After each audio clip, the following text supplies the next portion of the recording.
A'udzu billahi minasyaitonir rajim. Bismillahirrahmanirrahim. Bismillahi wa bihamdihi. Assalamualaikum warahmatullahi taala wabarakatuh. Alhamdulillah wassalatu wassalamu ala asyrafil anbiya'i wal mursalin sayyidina Muhammad wa ala alihi wa sahbihi ajma'in. Allahumma ighfir li ummati sayyidina Muhammadin sallallahu alaihi wasallam wa aslih ummata sayyidina Muhammadin sallallahu alaihi wasallam. وفرج عن أمة سيدنا محمد صلى الله عليه وسلم وارحم أمة سيدنا محمد صلى الله عليه وسلم وألف بين قلوب أمة سيدنا محمد صلى الله عليه وسلم لما تحب وترضاه وافتح لنا فتوح العارفين بك بحق سيدنا محمد صلى الله عليه وسلم سبحانك لا علم لنا إلا ما علمتنا إنك أنت العليم الحكيم ولا حول ولا قوة إلا بالله العلي العظيم Wassallallahu ala sayyidina Muhammad wa ala alihi wa sahbihi wa sallam. Alhamdulillahi rabbil alamin. Alhamdulillah, puji syukur kehadirat Allah Subhanahu wa taala. Salawat dan salam semoga senantiasa tercurah dan terbingkis kepada baginda Rasulullah sallallahu alaihi wasallam, demikian juga keluarga beliau serta para sahabat dan juga orang-orang yang senantiasa mengikuti, mencintai dan menyayangi beliau sampai hari kiamat. Wassalawatullahi wassalamuhu alaika sayyidi ya Rasulullah.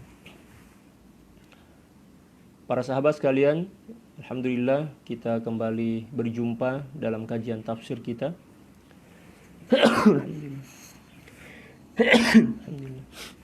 Dan insya Allah pada hari yang mulia ini, hari Jumat, kita akan menafsirkan ayat 148 dari suratul Baqarah. Pada kitab asal dia muka surat 391 yang bercerita dan menjelaskan tentang perselisihan tentang kiblat dan sebab-sebab peralihannya.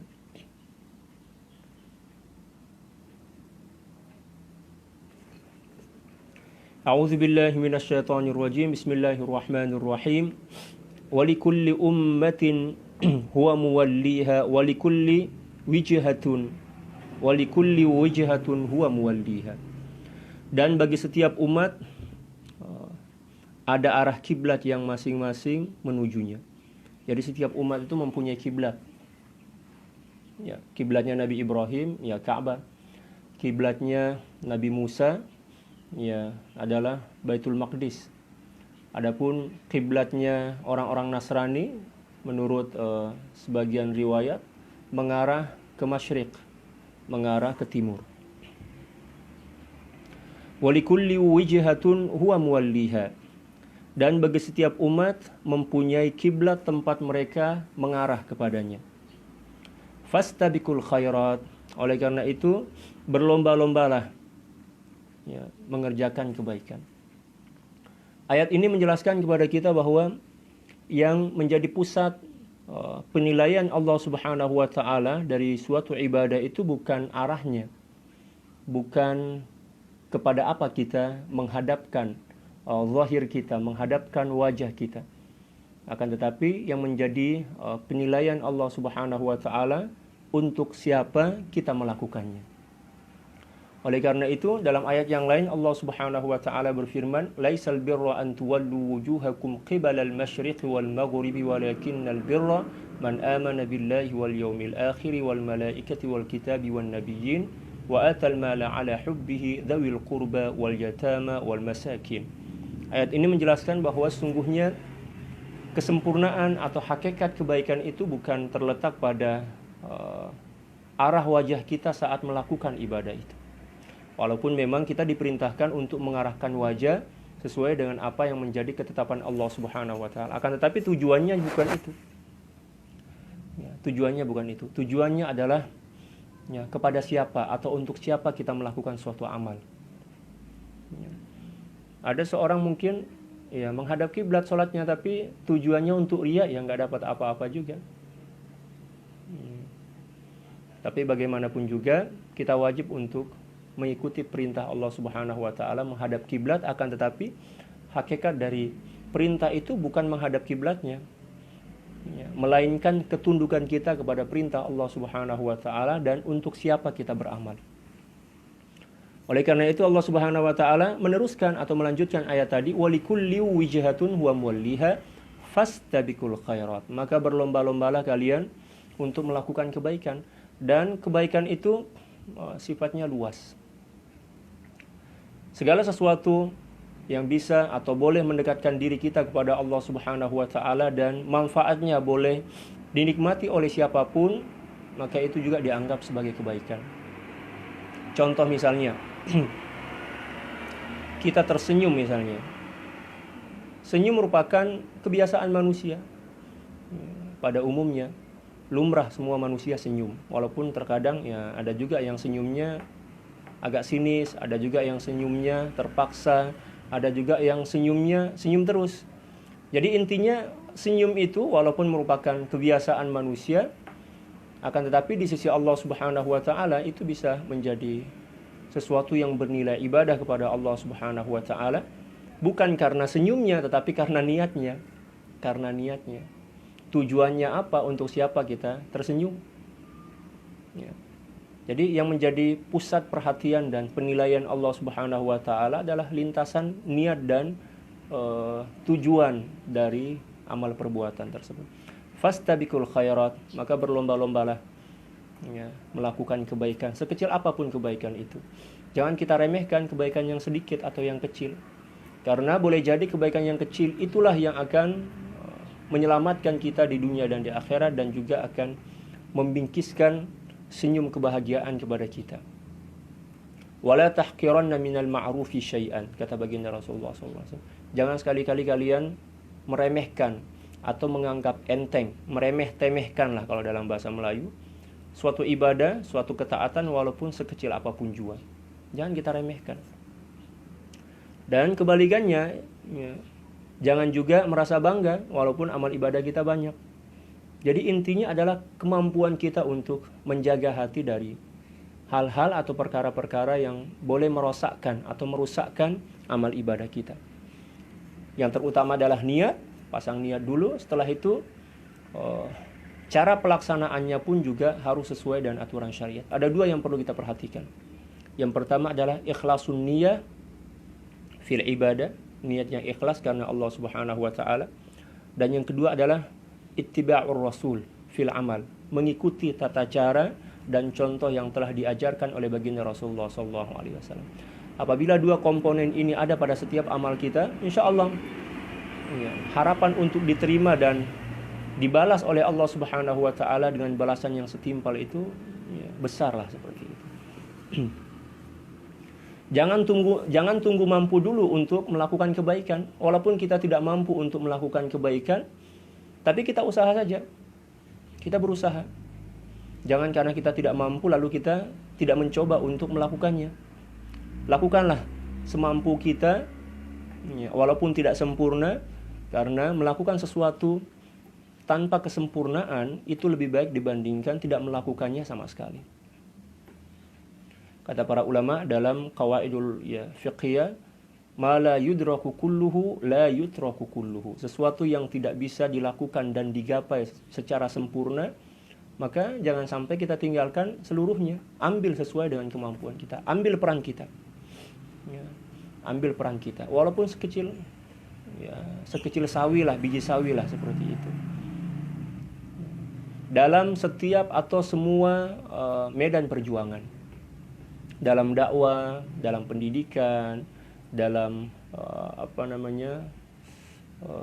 organisasi kemasyarakatan, kita ambil peranan kita, walaupun hanya sebagai anggota saja, ikut aja, ya, karena itu akan menyelamatkan kita dari pertanyaan Allah Subhanahu wa taala di akhirat nanti. Di akhirat nanti kita tidak hanya ditanya tentang amal ibadah pribadi kita, Allah Subhanahu wa taala juga akan bertanya tentang kontribusi atau sumbangsi kita kepada perjuangan agama. Oleh karena itu, libatkanlah diri kita, ayo kita libatkan diri kita dalam perjuangan agama. Nah, sekecil apapun kontribusi atau musahamah dalam bahasa Arabnya, musahamah kita terhadap perjuangan agama, maka insya Allah itu telah cukup untuk menyelamatkan dan membebaskan kita dari pertanyaan Allah Subhanahu wa taala tentang peran kita dalam memperjuangkan agama kita di dunia ini. Sebagai seorang ibu, silahkan libatkan diri dalam perjuangan agama sesuai dengan kemampuan. Majelis taklim, hadirlah ya, sekali seminggu aja kan. Ya, kalau arisan, Masya Allah. Kalau undangan makan-makan, Masya Allah. Ya, sejauh apapun dipersiapkan jauh-jauh hari sebelum keberangkatan. Tapi kalau pengajian terkadang pengajiannya di samping rumah tapi beratnya minta ampun. Nah, rugilah kita. Di akhirat nanti Allah Subhanahu wa taala akan tanya, akan meminta pertanggungjawaban kita. Fastabiqul khairat. Prinsip kita fastabiqul khairat. Berlomba-lomba dalam melakukan kebaikan. Sesuai dengan kapasitas kita, sesuai dengan kemampuan kita. Sebagai seorang ibu, sesuai dengan batasan kodrat seorang ibu. Demikian juga seorang suami, ya, sebagai seorang pemimpin, sebagai orang yang dipimpin, demikian juga yang lainnya. Dan setiap pada posisi apapun Allah Subhanahu wa taala meletakkan kita, peluang dan medan untuk melakukan kebaikan itu senantiasa terbuka lebar. Tapi terkadang kita yang tidak pandai dan tidak pintar mengambil peluang atau kesempatan itu. Biasanya kita tertipu oleh angan-angan dan pikiran kosong kita. Kita inginnya dalam keterlibatan tentang kebaikan itu maunya yang besar-besar. Ya, organisasinya harus besar, terus kegiatannya pun harus meriah. Ya enggak masih seperti itu. Dimulai dari yang kecil.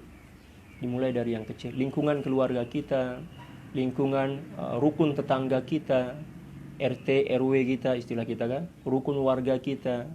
Setelah itu baru naik. Ya, secara bertahap. Karena memang Allah Subhanahu wa taala mengajarkan kita untuk berproses dalam menggapai kesempurnaan dan kebahagiaan, ya, hidup di dunia ini dan demikian juga di akhirat. La tarkabunna tabaqan an tabaq. Kamu akan melalui fase kehidupan ini selangkah demi selangkah, step by step, khutwatan, ya, sebagai sarana untuk berproses dalam meningkatkan kualitas atau quality kedekatan kita kepada Allah Subhanahu wa taala. Selanjutnya Allah Subhanahu wa taala berfirman, "Ainama takunu ya'ti bikumullahu jami'a."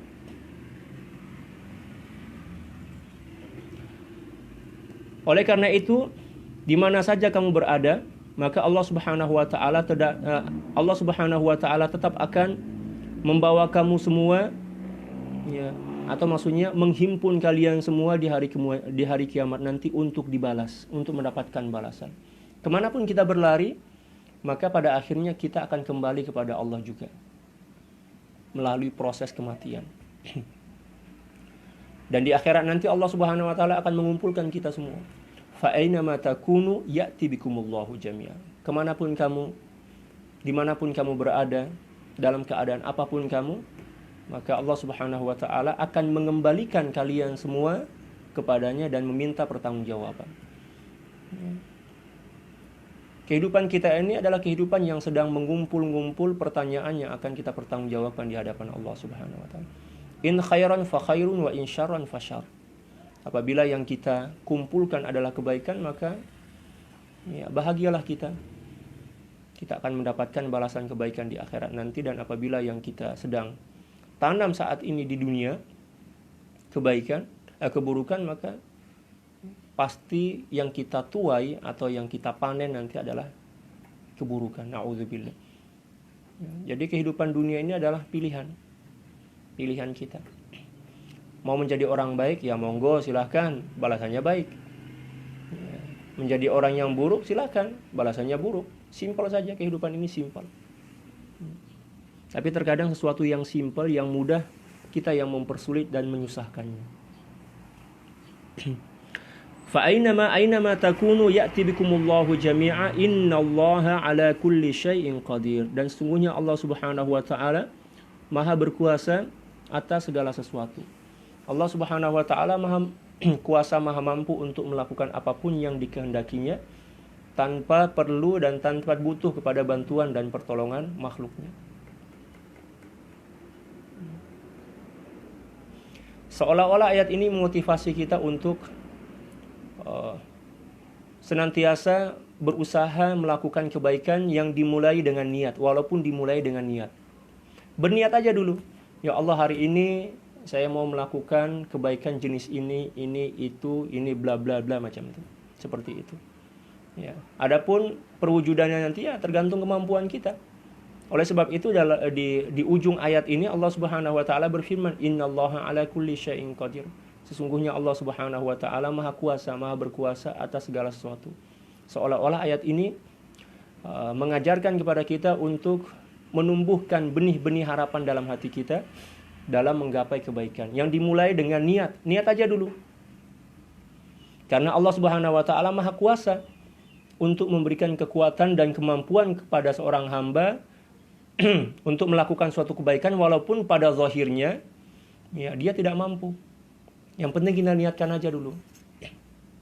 Contoh misalnya ya, tahun depan atau ya tahun inilah kita niat, ya Allah, saya berniat tahun ini ingin berumroh.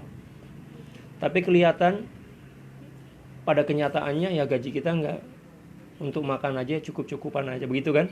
Tapi karena adanya niat itu, maka insya Allah Allah Subhanahu wa taala akan memudahkan dan membuka jalan bagi kita, karena Allah Subhanahu wa taala Maha Kuasa, Maha mampu untuk melakukan apapun yang dikehendaki ya, dan diinginkan oleh Allah Subhanahu wa taala. Dan adanya niat baik untuk melakukan sesuatu itu sebagai tanda bahwa apa yang kita inginkan itu sesuai dengan apa yang diinginkan oleh Allah Subhanahu wa taala. Itu kata para ulama. Ketika kita melintaskan niat baik dalam hati kita, yakinlah bahwa apa yang kita niatkan itu sebenarnya telah ditetapkan oleh Allah Subhanahu wa taala. Oleh karena itu Allah Subhanahu wa taala menggerakkan hati kita untuk melintaskan niat kebaikan yang telah ditetapkan oleh Allah Subhanahu wa taala. Oleh karena itu tetaplah berniat. Bahkan berniat secara terpisah itu sudah dianggap sebagai ibadah yang ya, ibadah mustaqillah istilahnya, ibadah yang independen. Baginda Rasulullah sallallahu alaihi wasallam bersabda dalam satu hadis, atau kama qala sallallahu alaihi wasallam, yang diriwayatkan oleh Imam Bukhari, "Faman hamma bihasanatin wa lam ya'malha katabahallahu 'indahu hasanatan kamilah," atau kama qala sallallahu alaihi wasallam.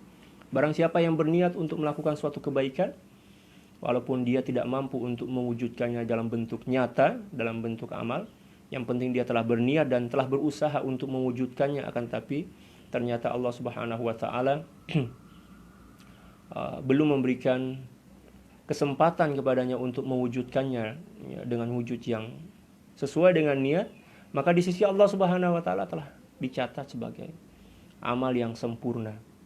Ya, inilah keistimewaan ibadah niat. Dan niat itu merupakan ibadah. Niat aja. Ya Allah, hari ini saya mau berniat untuk bersilaturahim. Saya berniat untuk membaca Al-Quran. Saya berniat untuk sholat duha. Saya berniat untuk sholat berjamaah. Niatin aja. Ya. Sambil kita berusaha untuk mewujudkannya. Kalau kita telah usaha dan ternyata kita belum mampu untuk membuktikan apa yang kita niatkan, ya alhamdulillah tetap ya, dihargai oleh Allah Subhanahu wa taala dan bahkan telah dianggap sebagai amal ibadah yang sempurna di sisi Allah Subhanahu wa taala. Masalahnya kita nggak ada niat, ya sudahlah nggak ada niat, ditambah lagi nggak ada usaha untuk melakukan kebaikan. Karena segala sesuatu itu ya, bermula atau dimulai dari niat. Adanya niat itu akan memotivasi kita, akan menggerakkan hati nurani kita untuk mewujudkan apa yang kita niatkan. Faman hamma bihasanatin wa lam ya'malha katabahallahu 'indahu hasanatan kamilah. Barang siapa yang berniat untuk melakukan suatu kebaikan akan tapi dia belum mampu untuk mewujudkannya dalam bentuk nyata, maka sungguh di sisi Allah Subhanahu wa taala telah dicatat sebagai amal ibadah yang sempurna, hasanatan kamilah.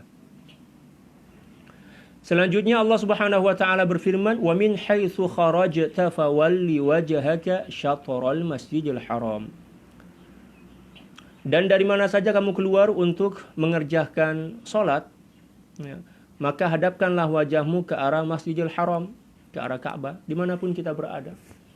Ya, di lembah, di gunung, di dalam gua, ya, selagi kita mampu untuk berijtihad atau berusaha menghadapkan wajah kita, demikian juga hati kita ke Ka'bah, maka kita wajib melakukannya. Adapun apabila kita tidak mampu untuk memastikan kemana arah Ka'bah saat kita ingin sholat. Misalnya kita berada dalam ruang tertutup, ruang yang sangat gelap dan tidak ada kompas, istilahnya sekarang kan ada kompas. Demikian juga tidak ada matahari yang kita jadikan sebagai patokan untuk memastikan ke arah mana kiblat itu berada. Maka kita diperbolehkan untuk menghadap kemanapun, ya, walaupun mungkin ya tidak sesuai dengan kiblat.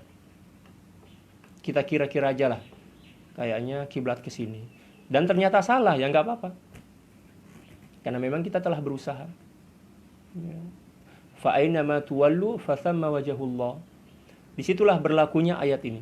Dimanapun kamu menghadapkan wajahmu, maka di situ ya, kamu akan menjumpai Allah di situ. Maksudnya disitulah letak ya, atau tempatnya ridha Allah Subhanahu wa taala. Dan kewajiban untuk menghadap kiblat itu adalah kewajiban yang dibebankan kepada orang-orang yang sholat atau kepada ibadah fardu dari sholat. Ya, sholat fardu lah istilahnya, sholat fardu. Adapun sholat sunnah yang nggak wajib. Nggak wajib kita menghadap kiblat. Yang wajib itu adalah sholat fardu.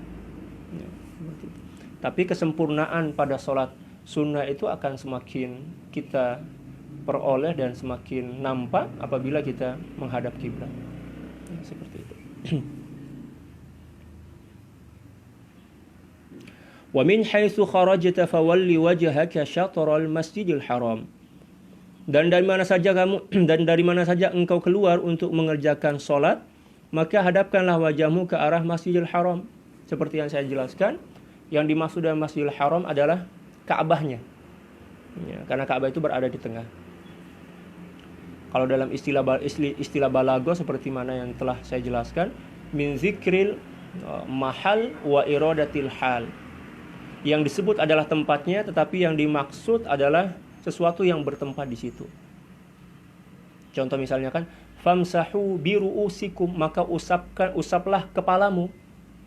Walaupun kita diperintahkan untuk mengusap kepala saat kita berwudu, tetapi yang dimaksud dari kepala itu adalah rambut. Rambut kita, bukan kepala kita, rambutnya, sesuatu yang tumbuh di atas kepala itu.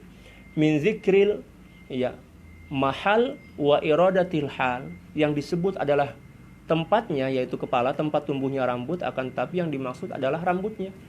Ya, sama dengan ayat ini. Yang disebut oleh Allah Subhanahu wa taala adalah Masjidil Haramnya, akan tetapi yang dimaksud adalah Ka'bahnya, sesuatu yang berada dalam Masjidil Haram. Ya, min zikril mahal wa iradatil hal, istilahnya. Dan sesungguhnya perintah berkiblat ke arah Ka'bah adalah benar-benar berasal dari Allah Subhanahu wa taala. Wa innahu lal haqqu min rabbik. Ini merupakan ayat yang memberikan keyakinan dan keteguhan ke dalam hati kita agar tetap mengikuti apapun yang diarahkan oleh Allah Subhanahu wa taala, walaupun banyak orang yang sewot, banyak orang yang tidak setuju, banyak orang yang bising lah dalam bahasa Melayu.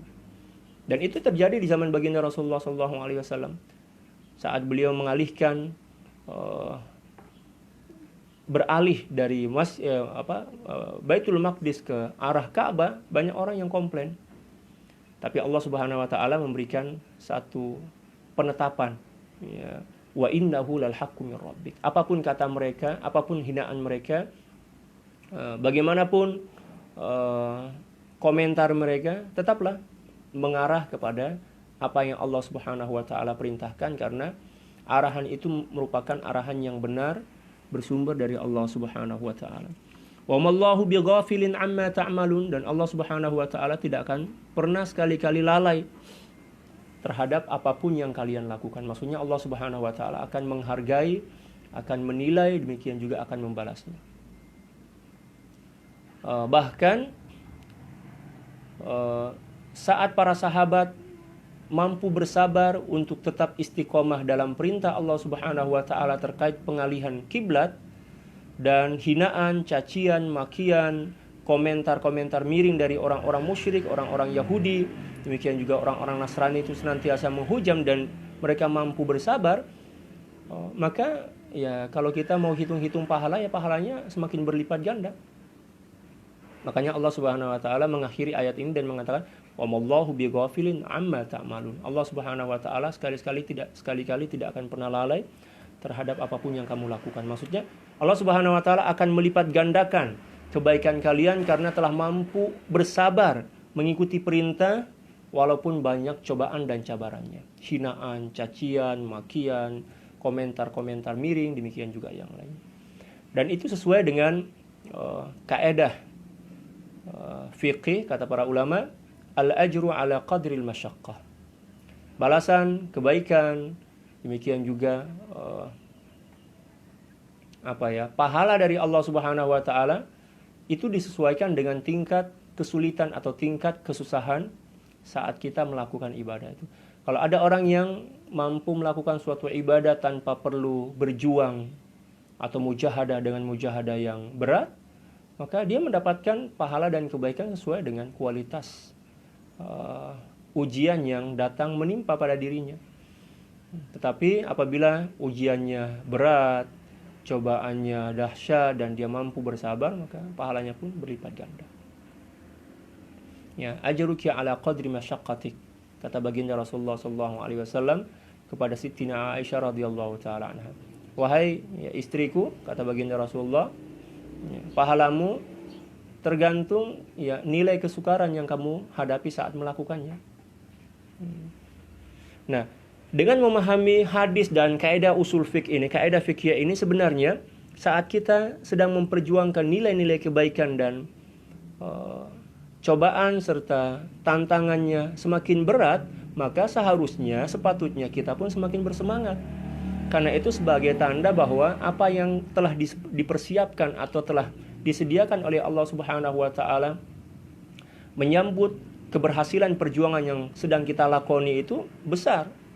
Ya, lumayan lah kalau dalam bahasa Melayu. Kalau dalam bahasa Indonesia lumayan itu kecil.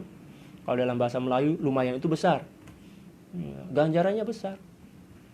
Dan itulah yang difahami oleh para ulama, demikian juga orang-orang soleh, para aulia. Saat mereka melakukan suatu ibadah dan ternyata semakin banyak cobaan dan tantangan yang datang bersilih ganti menghujam dan mencabar mereka semakin semangat. Bahkan ada syair Ibnu Nahwi dalam syair ini, beliau mengatakan ishtaddi azmatu tanfariji.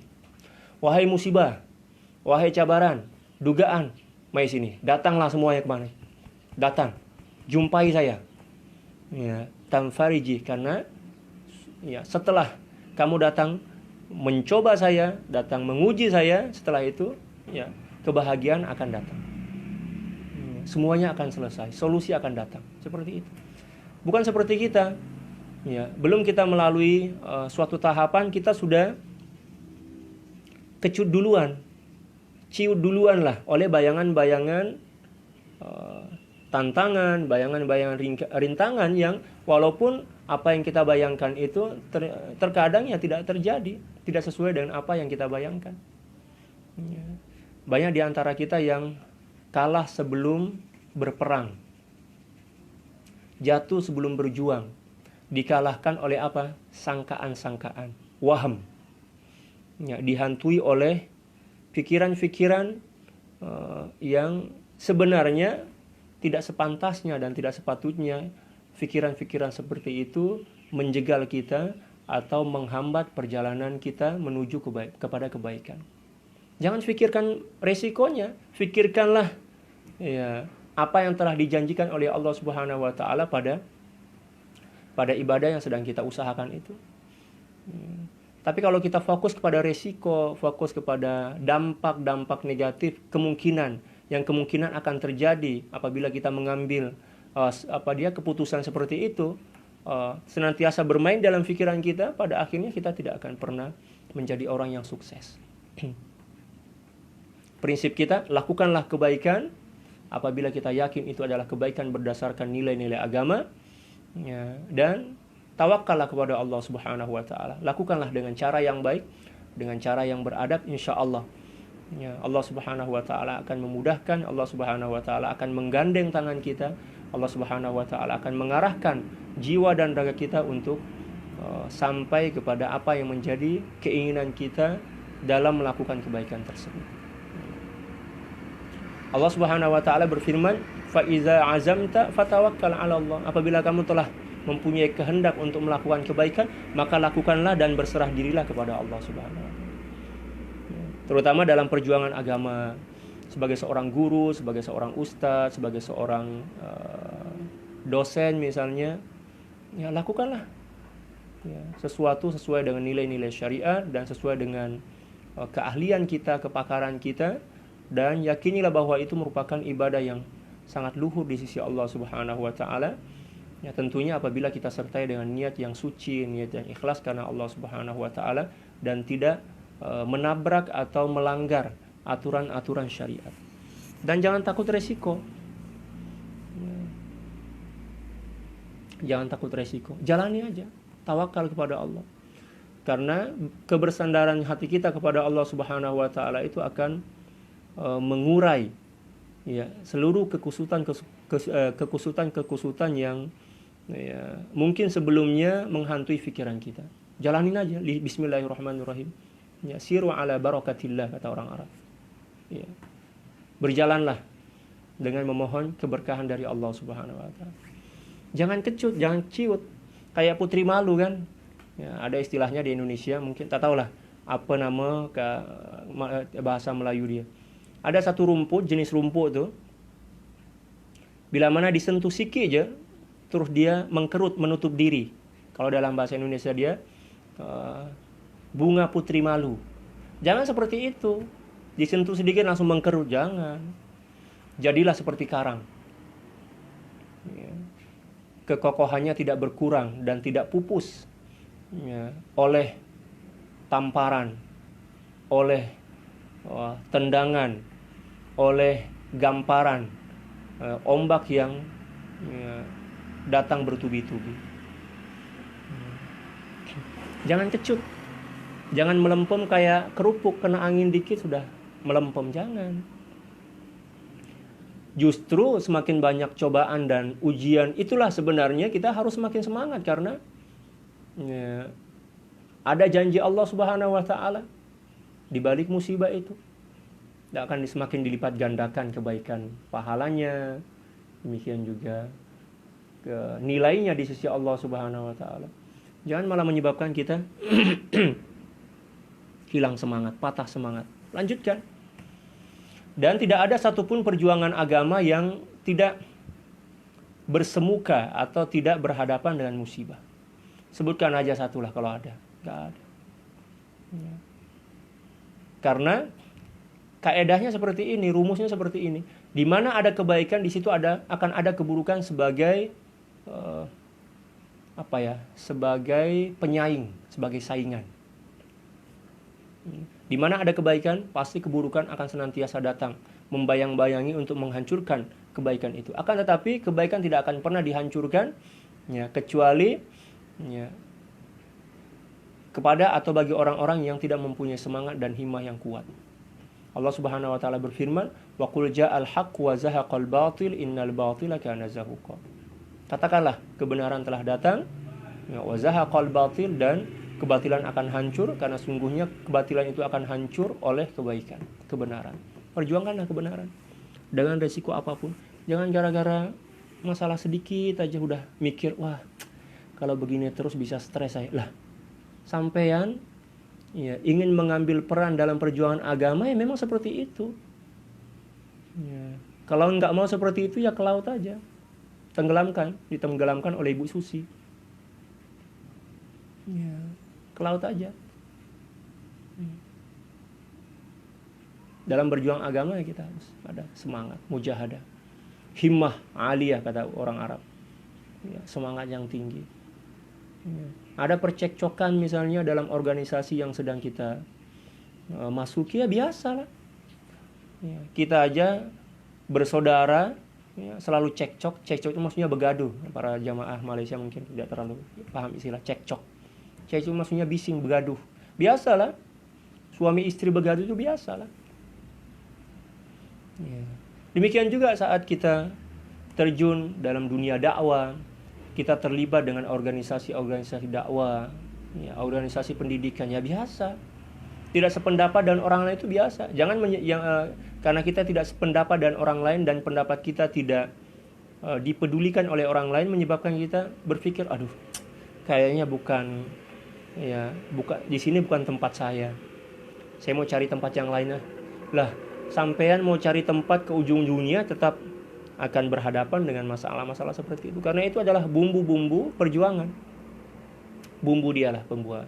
Macam kita, ya misalnya katalah macam kita nak buat kuih lah kan, mestilah ada gula dia, ada apa dia, ada santan dia, ada apalah ya bahan-bahan kue itu. Tujuannya apa? Untuk terciptanya kue yang sedap. Demikian juga perjuangan itu tidak akan pernah berhasil dengan baik kecuali apabila didukung oleh orang-orang yang dewasa dalam menghadapi masalah dan tidak menjadikan masalah itu sebagai masalah. Tidak menjadikan masalah sebagai masalah. Apatah lagi sesuatu yang bukan masalah dijadikan masalah. Itu orang yang gagal. Orang yang tidak akan pernah berhasil dalam perjuangan. Organisasi atau perjuangan akan berhasil atau berjaya apabila disokong atau didukung oleh orang-orang yang mampu menjadikan masalah sebagai solusi. Ini bahaya. Ini berat nih. Menjadikan masalah sebagai solusi.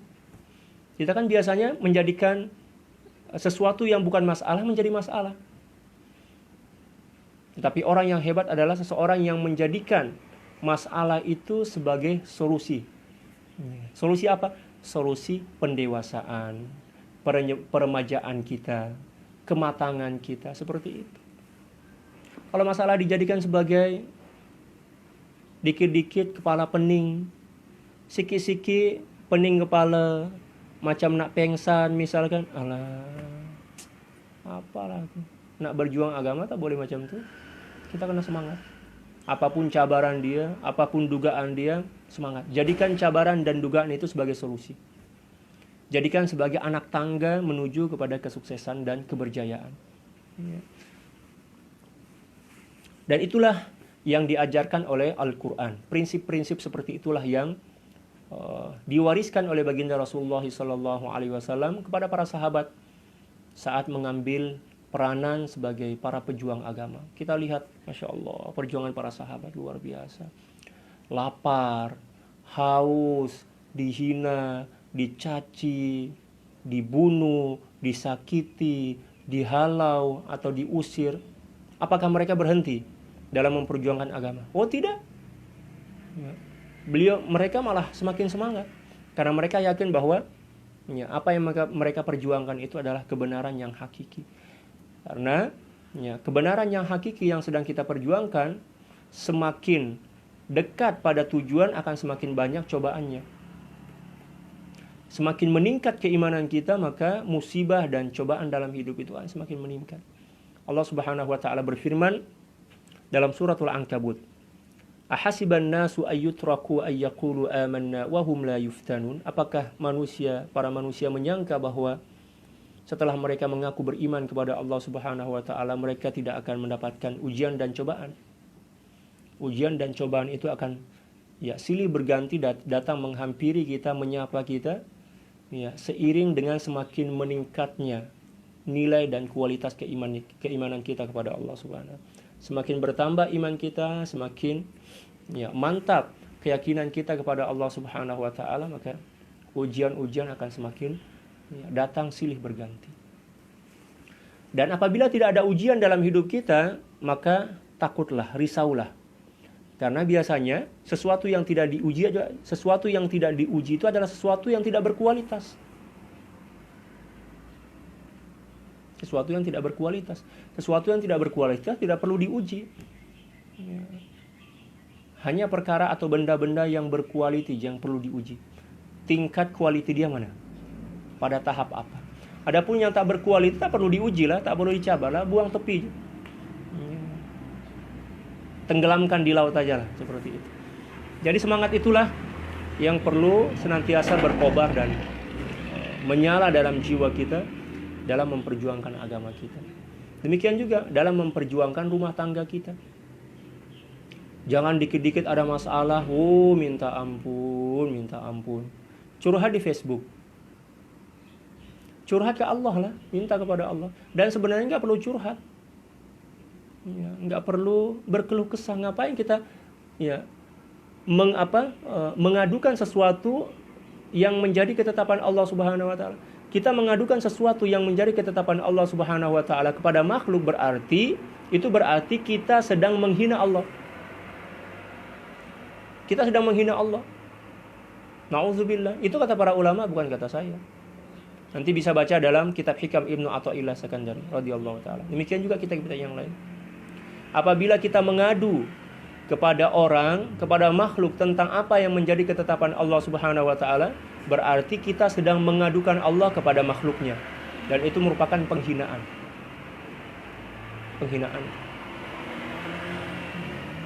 Penghinaan kepada Allah. Allah yang menakdirkan, malah Allah juga yang kita komplainin kepada makhluknya melalui makhluk. Tidak boleh. Itu su'ul adab namanya.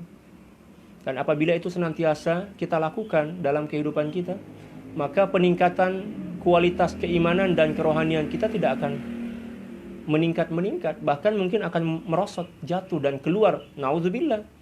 Bisa jadi akan keluar dari hati kita. Nauzubillah min dzalik. Oleh sebab itu, kita harus wajib menjaga adab kepada Allah Subhanahu wa taala.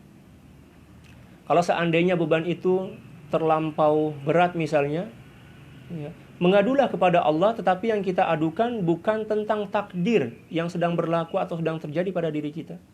Akan tetapi yang perlu kita adukan kepada Allah adalah ketidakmampuan kita untuk bersabar. Ketidakmampuan kita untuk menerima dengan redha apapun yang menjadi ketetapan Allah Subhanahu wa taala. Ada orang yang menghina kita dan kita terpaksa mengadu karena kita tak mampu dah nak menanggung hinaan tersebut, maka mengadulah kepada Allah.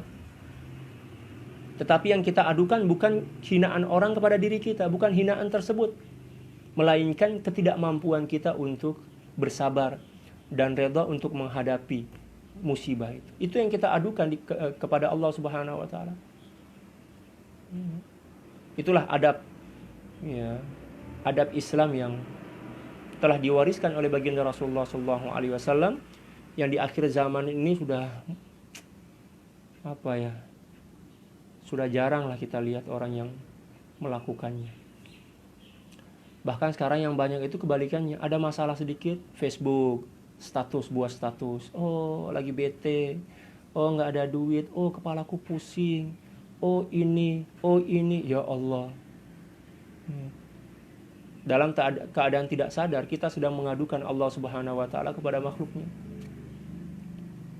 Demikian juga kebiasaan buruk lain yang terjadi di kalangan kita, penggiat media sosial.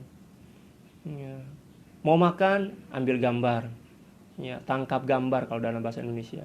Ngambil foto, selfie, caption kat situ. Buat, oh, lagi makan nih enak, harganya sekian. Oh, lagi di mall nih, lagi shopping nih, lagi ini. Oh, ini nggak kayak orang nggak ada kerjaan aja. Kurang kerjaan ke kita. Itu akan menimbulkan penyakit-penyakit baru dalam jiwa kita. Penyakit ria, penyakit sum'ah, ujub. Demikian juga akan menimbulkan penyakit pada orang lain. Orang akan menilai kita, sombong amat sih orang ini. Kayak nggak pernah makan enak aja. Baru makan segitu, ambil foto, upload, kasih, komen di situ, lagi makan enak lagi.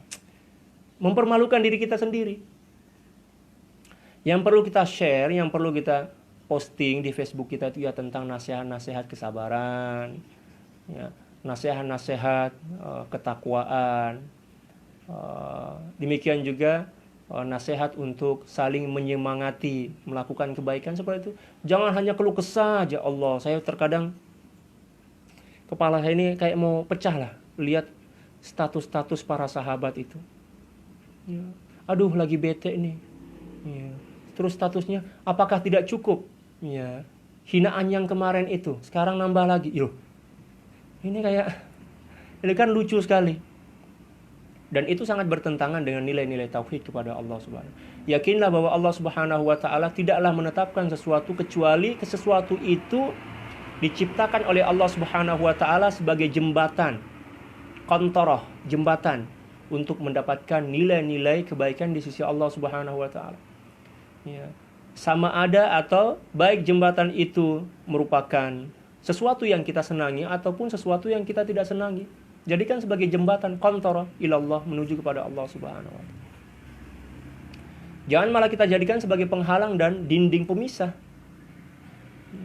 Segala sesuatu yang datang dari Allah Subhanahu wa taala, yakinlah bahwa itu adalah suatu kebaikan yang bertujuan untuk mengajak kita menyempurnakan kebaikan agar kita boleh dekat kepada Allah Subhanahu wa taala.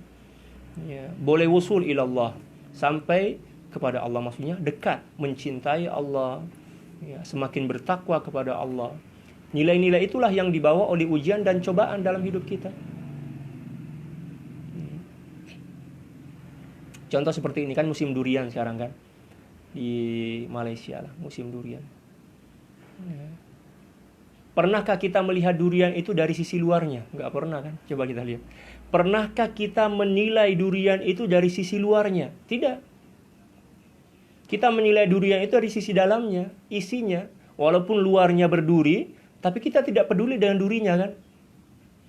Ya. Karena kepedulian kita itu terhadap buahnya yang manis, ya, yang semerbak bagi orang yang suka makan durian.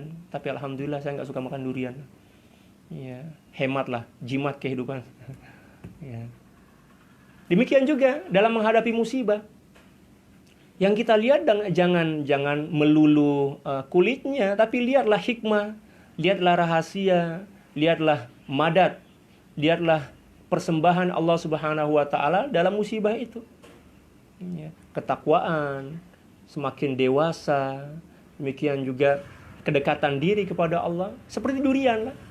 Coba kita belajar dari durian. Belajar dari cara memandang kita kepada durian. Orang faham, dan tidak seorang pun yang mengingkari bahwa durian itu kulitnya berduri. Ya sesuai dengan namanya, durian. Tapi ternyata orang tidak terhalang untuk membelinya semahal apapun. Di sini harga durian luar biasa. Tapi orang tidak terhalangi untuk makan durian karena apa? Yang terbayang dalam pikiran mereka adalah kelezatan. Mazaq, zauk. Rasa dari durian yang terbungkus duri itu. Nah, demikian juga dalam menghadapi musibah, bala, bencana dari Allah Subhanahu wa taala. Lihatlah dari sisi dalamnya, jangan lihat dari sisi luarnya. Ya, celaan, cacian, makian, komen atau ya komen miring orang lain itu bagaikan kulit durian. Jangan kita terhalang untuk meneruskan kebaikan kita karena ya, kita dikelilingi oleh kulit-kulit yang berduri. Ya, seperti itu.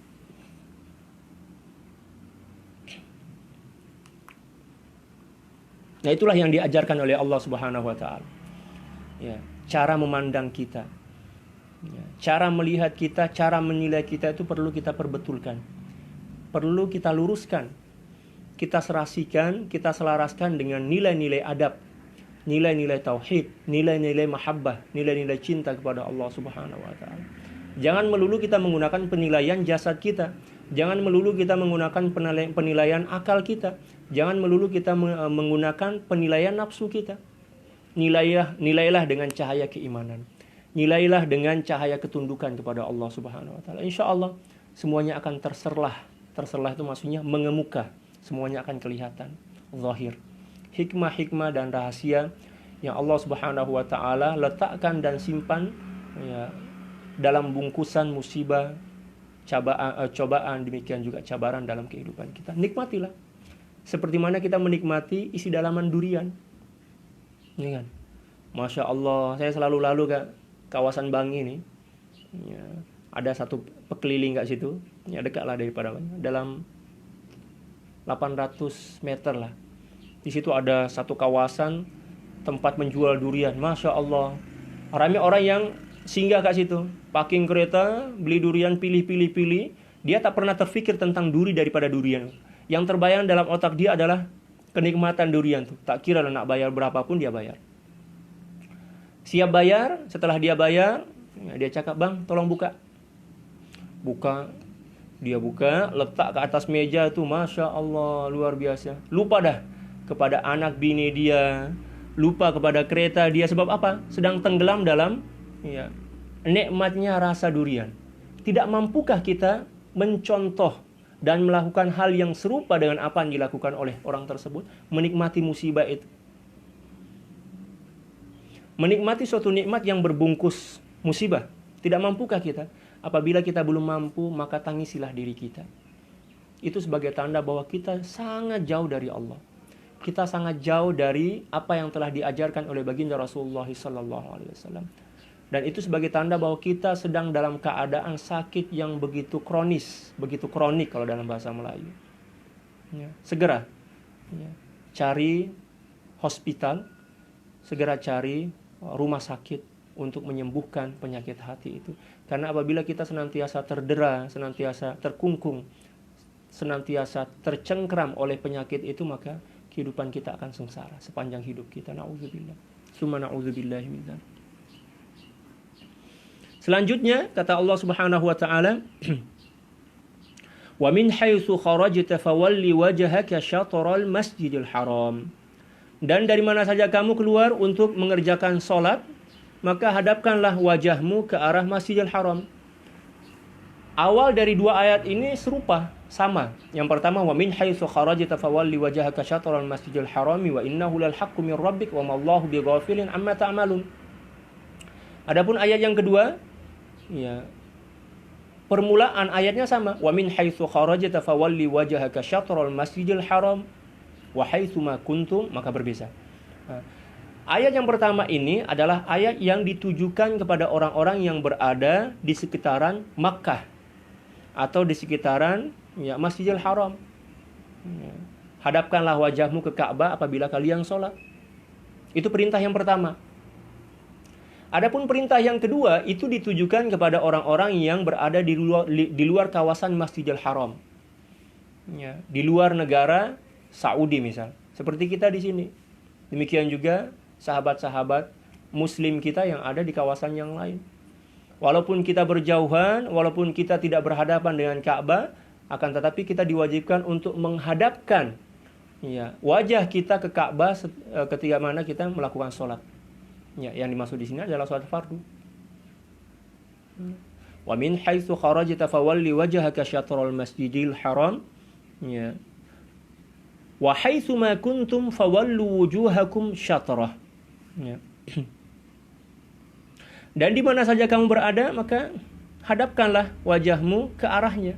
Syatrah bukan ke ainul Ka'bah, tetapi syatrah, ke arahnya. Mungkin para sahabat masih ingat penjelasan saya tentang ukuran menghadap kiblat ketika sholat. Kalau dalam mazhab kita, mazhab Syafi'i radhiyallahu ta'ala, ketika kita ingin sholat fardu, kewajiban kita menghadap kiblat itu hanya sebatas arahnya saja. Arahnya. Bukan kepada ainnya, bukan kepada zatnya, akan tapi arahnya. Oh, Ka'bah ada di situ, arahnya seperti itu. Enggak mesti harus pas-pas, pas-pas maksudnya tepat dalam bahasa Indonesia. Tepat berada di pertengahan Ka'bah, tidak mesti. Janji arah Ka'bah. Arah Ka'bah aja. Karena memang sangat sulit dan sukar untuk menentukan pertengahan dari Ka'bah itu apabila kita berada di kejauhan. Nggak mungkin. Apalagi kita terhalang oleh gunung, terhalang oleh samudra, Masya Allah, tak boleh. Kita tidak akan pernah mampu untuk memposisikan diri tepat berada di tengah-tengah Ka'bah. Oleh karena itu Allah Subhanahu wa taala menggunakan kata syatrah. Syatrah itu artinya arah. Yang penting arahnya sama, walaupun tidak 100% menghadap ke kiblat, ke pertengahan Ka'bah, maka sholat kita telah dianggap sah dan telah memenuhi syarat sholat. Itu kan diantara syarat sholat kan, istiqbalul kiblat. Itu dalam sholat fardu. Adapun dalam sholat sunat kita mau menghadap kemanapun nggak apa-apa. Fa innama tuwallu fa thamma wajhullah.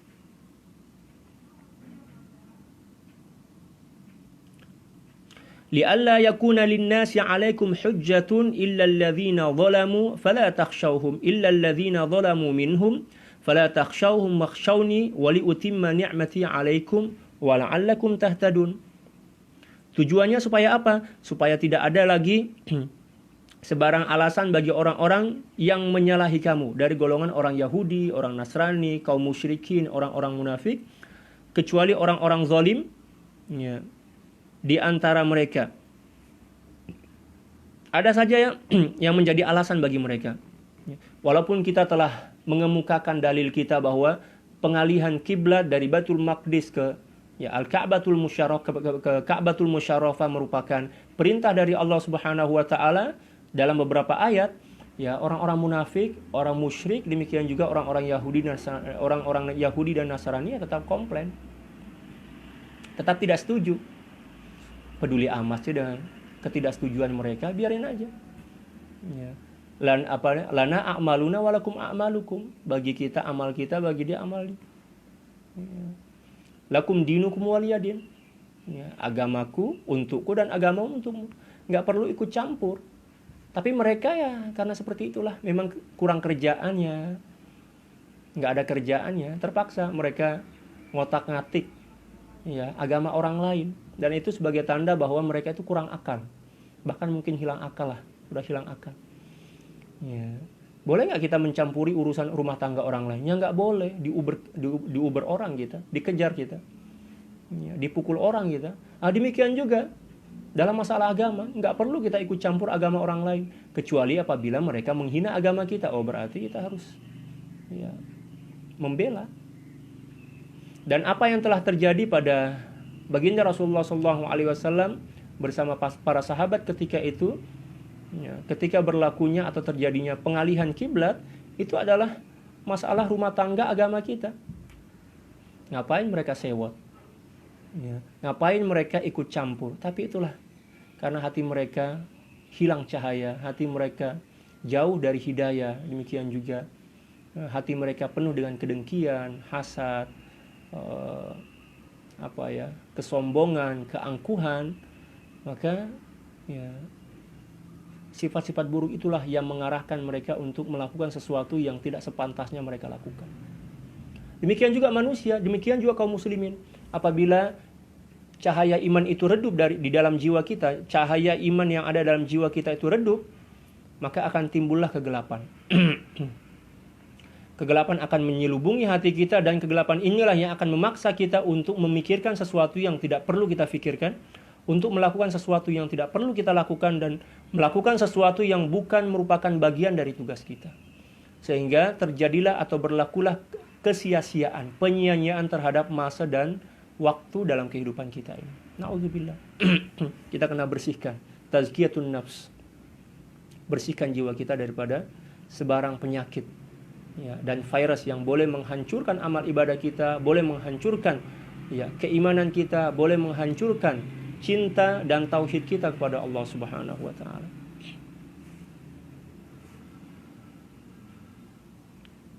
Dan takutlah kalian kepadaku, semata-mata kepadaku. Wakhshawni, hanya takutlah kalian kepadaku, jangan takut kepada orang lain. Kata Allah Subhanahu wa taala. Mereka mengancam, Allah, jangan takutlah. Ya. Mereka mau membunuh, jangan takut. Ya. Wong saya yang menciptakan mereka, kata Allah. Saya menggerakkan mereka, saya yang mengatur mereka. Yang penting kalian takut kepadaku, senantiasa patuh kepadaku, karena Allah Subhanahu wa taala, saya akan bereskan mereka. Seperti itu. Tapi biasanya ya, karena kita takut ya selain kepada Allah, maka Allah murka kepada kita. Sehingga apa yang menyebabkan kita takut selain kepada Allah itu malah akan merusakkan kita, akan membinasakan kita, karena kita berlepas diri dari Allah Subhanahu wa taala. Dan Allah pun juga berlepas diri dari kita. Berpegang teguhlah hanya kepada Allah, takutlah hanya kepada Allah. Jangan takut kepada ancaman makhluk, jangan takut kepada celaan ya, dan cacian makhluk. Takutlah hanya kepada Allah. Dan supaya aku sempurnakan nikmatku kepadamu, dan juga supaya kamu memperoleh petunjuk hidayah mengenai perkara yang benar. Ya. Jadi pengalihan kiblat dari Baitul Maqdis ke Ka'batul Musyarrafah itu merupakan satu di antara upaya penyempurnaan nikmat dari Allah Subhanahu wa taala kepada umat Islam melalui baginda Rasulullah SAW. Itu nikmat. Nah, sangat luar biasa nikmat pengalihan kiblat itu. Karena apabila kita senantiasa, kalau seandainya ayat ini tidak turun dan kita masih tetap sholat menghadap Baitul Maqdis, maka kita tidak akan pernah khusyuk dalam sholat. Kenapa? Karena kita akan dihantui oleh hinaan dan cacian serta cemoohan mereka. Di zaman baginda Rasulullah SAW, mereka selalu berkata, ketika baginda Rasulullah SAW dahulu sholat menghadap Baitul Maqdis selama 16 atau 17 bulan lamanya ketika beliau berhijrah ke Madinah, orang-orang Yahudi mengatakan, loh, ini Muhammad ini menolak agama kami tapi sholatnya menghadap kiblat kami. Oh, sakit hati kita kan? Sakit hati kita. Kita sebagai manusia biasa sakit hati. Menghadap kiblat orang lain yang mana mereka tidak setuju dengan apa yang kita lakukan, lalu kita sholat, ya nggak bisa khusyuk. Ya, pasti kita akan terganggu. Kita tidak boleh fokus, tidak boleh konsentrasi.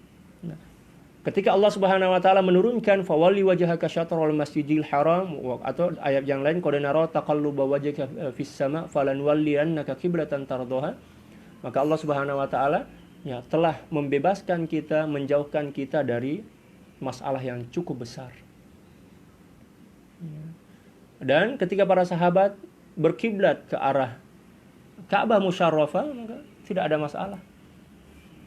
Tidak akan ada orang yang mencemooh menggunakan kiblat orang lain. Alhamdulillah. Itu merupakan nikmat yang sangat agung. Wali utimma ni'mati 'alaikum, kata Allah Subhanahu wa taala, wa la'allakum tahtadun. Dan di situ juga ada isyarat akan semakin bertambahnya hidayah dan bimbingan dari Allah Subhanahu wa taala.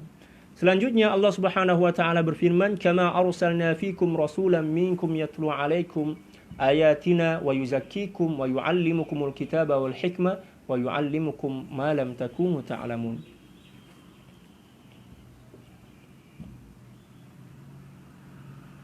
Sama seperti nikmat kami, yaitu dengan mengutus kepada kalian seorang Rasul. Jadi ayat ini mengingatkan kita tentang betapa banyaknya karunia dan nikmat yang Allah Subhanahu wa taala telah anugerahkan kepada kita. Dan satu di antara nikmat itu adalah pengutusan seorang nabi dan rasul. Seorang nabi dan rasul. Baginda Rasulullah SAW. Seorang rasul di antara kalian, di antara kalangan kalian. Maksudnya dari jenis manusia. Itu nikmat juga. Baginda Rasulullah SAW diutus oleh Allah Subhanahu wa taala sebagai nabi dan rasul dari jenis kita, jenis manusia. Coba kita bayangkan kalau seandainya nabi dan rasul kita dari jenis malaikat. Allahu akbar. Takut kita. Atau dari jenis jin misalnya. Enggak kelihatan. Ya bagaimana kita boleh dan bisa berinteraksi? Alhamdulillah baginda Rasulullah SAW diutus dari golongan kita, manusia. Tapi jangan salah paham, bukan manusia yang sama dengan kita. Kelihatannya aja sama tapi berbeda. Baginda Rasulullah SAW itu suci, zahir dan batin. Kalau kita zahir kita sudah positif lah, confirm, penuh dengan najis. Adapun hati berperingkat. Ada yang hatinya busuk, penuh dengan kemunafikan, penuh dengan hasad, iri dengki, suudzon. Ada juga di antara mereka yang suci, yang bersih. Golongan para aulia, demikian juga orang-orang soleh. Adapun orang biasa kayak kita ini perlu confirm lah, zahir dan batin kita ini penuh dengan najis.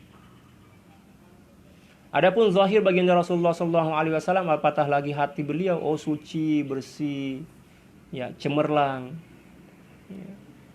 Tak ada satupun najis, mohon maaf tak ada satupun najis dan sesedikit apapun najis yang menempel dan menampal pada diri baginda Rasulullah. Tak ada. Kalau kita dalam perut kita ini semua yang najis ini. Ada kencingnya, ada darahnya, ada kotorannya, kemana-mana kita bawa. Seolah-olah kita membawa WC kita sendiri. WC itu maksudnya tandas. Kita membawa tandas ke sana kemari. Adapun baginda Rasulullah SAW, darah beliau tidak najis. Air lebihan beliau pun tidak najis. Kotoran beliau tidak najis. Mungkin akan ramai orang yang komplain kan? Silahkan komplain. Saya menyampaikan atas dasar fakta, dalil. Ada beberapa hadis yang menjelaskannya. Satu di antara dalil yang menjelaskan bahwa air kemih atau air lebihan dalam bahasa Melayu. Air lebihan baginda Rasulullah SAW itu tidak najis seperti mana air lebihan kita. Kalau air lebihan kita atau air kencing, air kemih, urine istilah kita. Apatah lagi habis makan jengkol atau petai. Oh, alamak. Ya, dari jarak 10 meter sudah luar biasa tajamnya bau busuknya. Ya. Adapun baginda Rasulullah SAW luar biasa. Dulu dalam beberapa riwayat dijelaskan bahwa baginda Rasulullah SAW itu mempunyai beberapa orang pembantu. Ya, saya lupa nama pembantu laki-laki beliau itu. Kebiasaan pembantu ini atau tugasnya adalah untuk mengemas atau merapikan, membersihkan ruang tidur baginda Rasulullah SAW yang sangat sederhana, sangat sederhana. Nah, baginda Rasulullah SAW suatu subuh keluar lebih awal, dan memang merupakan kebiasaan baginda Rasulullah SAW seperti itu. Beliau keluar dari rumah beliau dan masuk Masjid An-Nabawi, dan beliau adalah orang yang pertama setiap hari yang hadir di masjid untuk sholat, untuk beribadah. Dan kebiasaan orang dahulu apabila ingin buang air kecil itu nggak keluar rumah karena di luar rumah berbahaya, banyak binatang buas, serigala, demikian juga yang lainnya. Mereka ya buang air ya di dalam rumah menggunakan mangkok, mangkok khusus khas lah. Dan itu juga dilakukan oleh baginda Rasulullah SAW karena memang tradisi orang Arab zaman dahulu ya seperti itu. Lalu baginda Rasulullah SAW meletakkan air lebihan tersebut, air kemih tersebut, air kemih beliau yang mulia itu, mulia, nggak kayak kita. Di bawah tilam beliau, di bawah ranjang. Di bawah ranjang beliau. Lalu beliau keluar sholat. Nah, seorang sahabat ini masuk. Ya biasalah, dulu nggak ada listrik kayak gini kan, nggak ada lampu. Ya pakai pelita-pelita minyak, ya tempelan, atau pelita tempelan lah istilah kita. Beliau masuk, bersihkan. Tiba-tiba saja sahabat ini didera oleh rasa haus. Haus banget ya, haus sekali. Gimana nih? Ya. Beliau memasukkan tangan ke bawah ranjang. Tiba-tiba memegang mangkok. Anehnya, ketika memegang mangkok itu selera minum beliau dan ya rasa dahaga itu semakin mendera. Beliau angkat mangkok itu, tidak ada rasa bau, tidak ada rasa amis gitu kan. Ya. Malah ketika beliau mencium aroma air lebihan baginda Rasulullah SAW itu semakin selera, kayak sirup lah mungkin. Ya, kalau di sini Malaysia ini ada istilahnya sirup Bandung. Warna merah itu kalau lagi haus, ya, lagi berkeringat, terus ya beli sirup Bandung, wah masya Allah itu lupa anak istri itu. Ya, lupa anak istri kita. Lalu sahabat itu mengangkat. Oh, tiba-tiba saja, ini minuman sedap ini. Tanpa banyak pikir beliau minum, klok. Sedapnya. Luar biasa. Setelah itu baginda Rasulullah SAW balik. Dan kebiasaan baginda Rasulullah SAW dalam hidup beliau sendirilah yang mengambil air lebihan itu untuk membuangnya. Tapi pada subuh itu baginda Rasulullah SAW pulang dari masjid mencari-cari mangkoknya, cari-cari mangkok. Loh, mangkok tadi mana? Ya. Lalu baginda Rasulullah SAW bertanya kepada sahabat itu. Ini sejarah secara umum ya, bil makna, saya meriwayatkan secara makna. Gimana nih? Tadi di bawah sini lihat mangkok nggak? Oh iya ya Rasulullah. Ya. Mangkok yang ada airnya itu kan? Iya. Ya, kira-kira seperti itulah dialog, gambaran ilustrasinya. Lah, gimana? Ya, saya mau buang air itu. Loh, kok dibuang? Ya, itu karena air lebihan saya. Ya, mohon maaf lah, bahasa halus dalam bahasa Melayu itu air lebihan, urine lah seperti itu. Ya. Itu kan air lebihan saya. Ya Rasulullah, saya sudah minum air tadi itu. Ya. Rasanya masya Allah sedap, gitu kan? Apakah baginda Rasulullah SAW marah? Beliau nggak marah, beliau senyum aja. Oh. Lalu baginda Rasulullah SAW bersabda, demi Allah Subhanahu Wa Taala, perut kamu tidak akan disentuh oleh api neraka, karena apa yang ada pada diri saya mengalir dalam diri kamu. Air kencing, air lebihan baginda Rasulullah. Nah, ini menunjukkan bahwa air lebihan baginda Rasulullah SAW itu tidak sama dengan air lebihan kita. Kalau kita najis, berbau, amis, busuk. Adapun baginda Rasulullah SAW ya manis, ya sedap, wangi dan berkat. Beda kan? Alhamdulillah kita sebagai pengikut beliau, yang mana beliau ini mendapatkan keistimewaan yang luar biasa, tidak dimiliki oleh nabi-nabi yang lain. Zahir dan batin beliau dijaga oleh Allah Subhanahu wa taala, diberkahi oleh Allah Subhanahu wa taala, sehingga apapun yang mempunyai hubungan ya, sama ada atau baik kepada jasad baginda Rasulullah, dan demikian juga pada hati baginda Rasulullah SAW, semuanya menjadi mulia, diagungkan oleh Allah Subhanahu wa taala, dicintai oleh Allah Subhanahu wa taala. Keringat baginda Rasulullah SAW lebih wangi dibandingkan minyak wangi kasturi. Kalau kita masya Allah, apalagi suka makan jengkol, makan pete, terus makan bawang putih, bawang merah yang berbumbu-bumbu itu, Allah Akbar. Ya, jarak 10 meter aja orang sudah mau muntah nyium aroma tubuh kita. Adapun baginda Rasulullah luar biasa. Beliau tidak pernah menggunakan parfum, perfume lah istilah kita. Kalau kita ini sudah parfum kanan, kiri, atas, bawah, ketiak, apa semuanya, ya bentar aja itu. Ya. Kena keringat dikit aja udah bau kecut lah. Mohon maaf ya, ini contoh. Ya, contoh aja. Adapun baginda Rasulullah tidak ada perbedaan. Ya. Walaupun beliau tidak pernah menggunakan perfume, tidak pernah menggunakan wewangian seperti yang kita selalu gunakan, akan tetapi semerbak wangi beliau itu luar biasa. Ya. Para sahabat sudah tahu dah bahwa baginda Rasulullah SAW tadi melintas di sini, lalu ke sini. Walaupun telah berlalu dalam ya sejam lah istilah kita, sejam 30 menit, para sahabat mesti akan mengesan di sini tempat laluan baginda Rasul. Sebab apa? Semerbak wangi baginda Rasulullah SAW itu senantiasa senantiasa tersebar, dan apabila tersebar dan menyentuh sesuatu, menyentuh sesuatu, menerpa sesuatu, misalnya menerpa ini, ya, aroma tubuh baginda Rasulullah menerpa suatu benda misalnya, maka aroma itu akan melekat di situ, enggak memantul, tapi melekat di situ. Ya, seperti itulah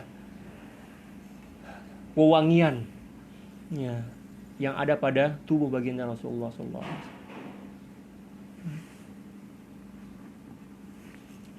alaihi wasallam.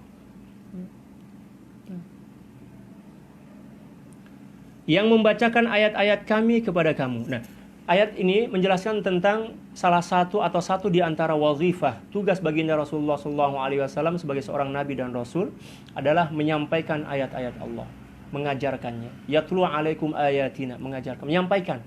Yatlu alaikum, membacakan, menyampaikan. Allah bimbing para sahabat huruf demi huruf. Oh, penyebutan hurufnya seperti ini, ya, dengungnya seperti ini, matnya seperti ini. Setelah itu cara penyambungan ayatnya seperti ini, semua dididik, didampingi oleh baginda Rasulullah SAW. Dan ini menjelaskan kepada kita tentang karakteristik yang harus atau wajib dimiliki oleh seorang pendidik, mempunyai keahlian terhadap ilmu yang diajarkannya. Harus ahli, harus pakar, istilah dalam bahasa Melayu, pakar, mempunyai kepakaran dalam ilmu yang kita ajar tuh. Yatlu alaikum ayatina, membacakan ayat-ayat kami.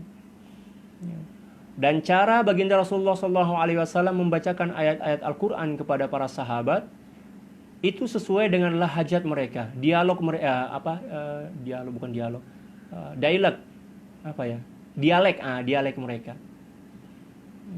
Sehingga ada istilah qiraah sab'ah kan, qiraah asyra, itu kan bacaan Al-Quran sesuai dengan dialek. Dan baginda Rasulullah SAW mengetahui rumus-rumusnya, perbedaan dialek. Yatlu alaikum ayatina wa yuzakkikum.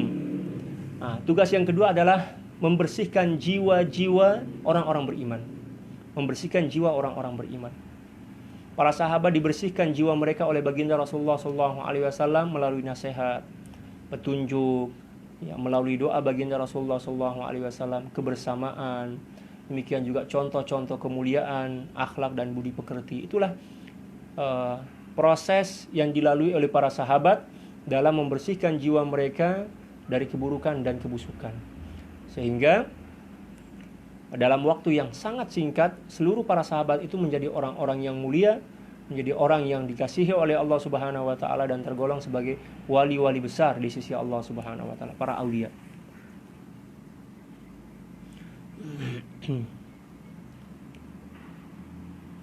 Wa yu'allimukumul kitaba wal hikmah, dan juga baginda Rasulullah SAW bertugas untuk mengajarkan kalian tentang isi dan kandungan Al-Quran dan hadis. Hikmah itu adalah hadis.